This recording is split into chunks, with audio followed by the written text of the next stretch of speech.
it is waiting for a new government.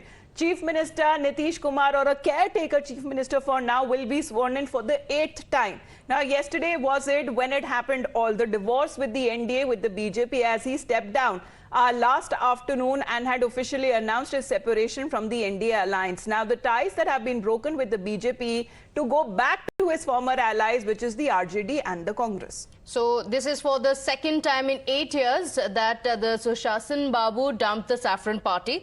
A deal sealed at Rabri Devi's residence last evening, and the third largest party in the state still gets to keep the Chief Minister's chair. Listen in to what the four stern friends had to say.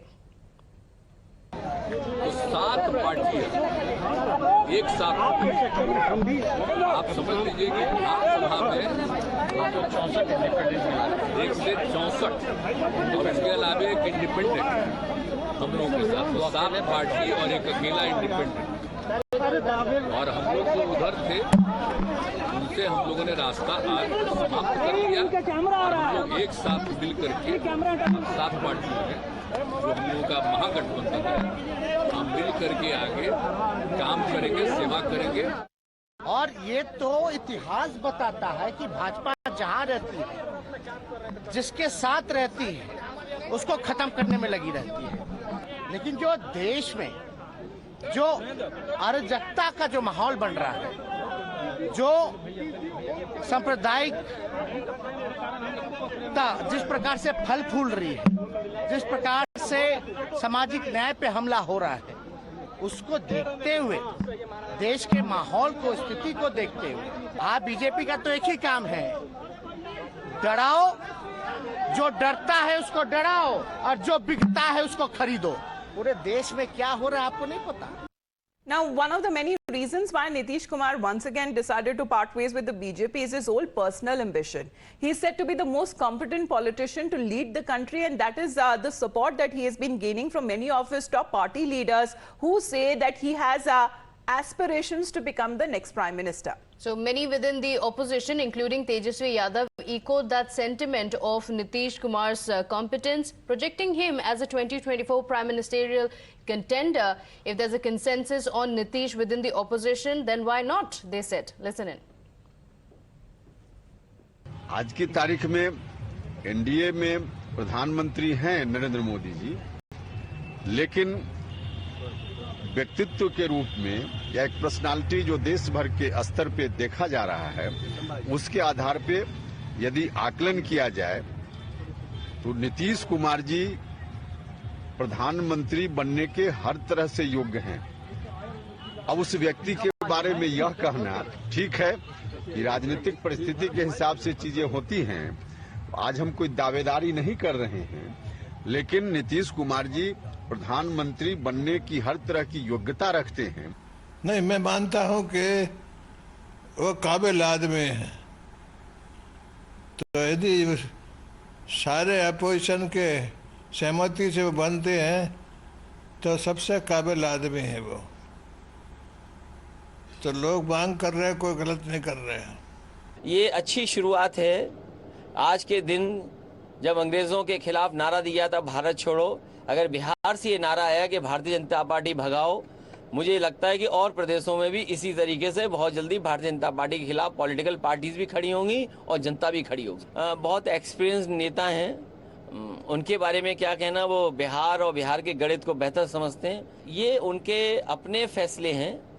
गठबंधन में क्या तय होता है, क्योंकि गठबंधन जब बनता है तो बहुत सी चीजों पर मिलजुल करके फैसला लेते हैं।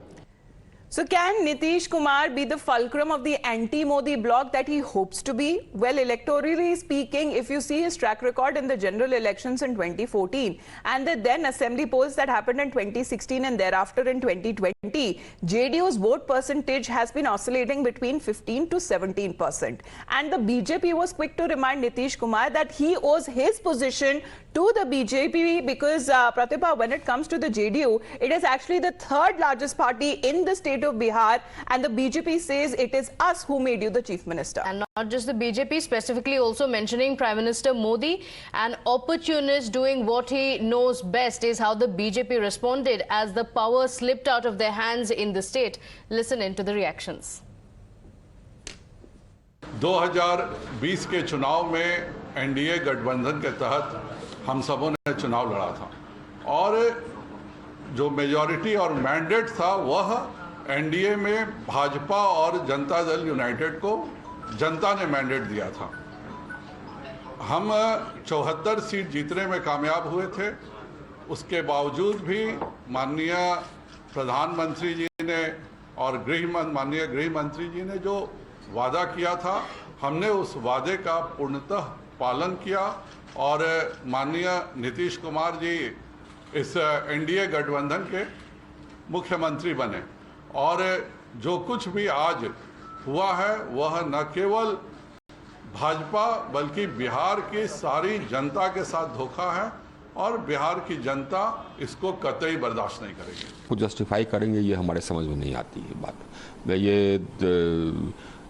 ऐसे पार्टी के साथ जाना जिसको कि इन्होंने कई बार कहा कि भ्रष्टाचार का पर्याय है, ये जिसको कई बार इन्होंने कहा कि ये साहब बिहार को डुबा दिया, ये इस पार्टी ने पुनः पहले उस पार्टी में गए, उसको छोड़ करके आए, हम लोग कहा फिर जा रहे हैं वापस। माननीय नीतीश कुमार जी संपूर्ण जीवन कांग्रेस पार्टी के खिलाफ लड़ते रहे और आज फिर कांग्रेस के साथ जुड़ गए।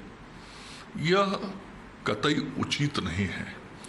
बिहार की जनता ने जो मैंडेट दिया था 2020 में, उस मैंडेट के साथ धोखा हुआ है। यह एक नैतिक लड़ाई है। इस नैतिक लड़ाई को भारतीय जनता पार्टी बिहार की जनता के साथ मिलकर लड़ेगी।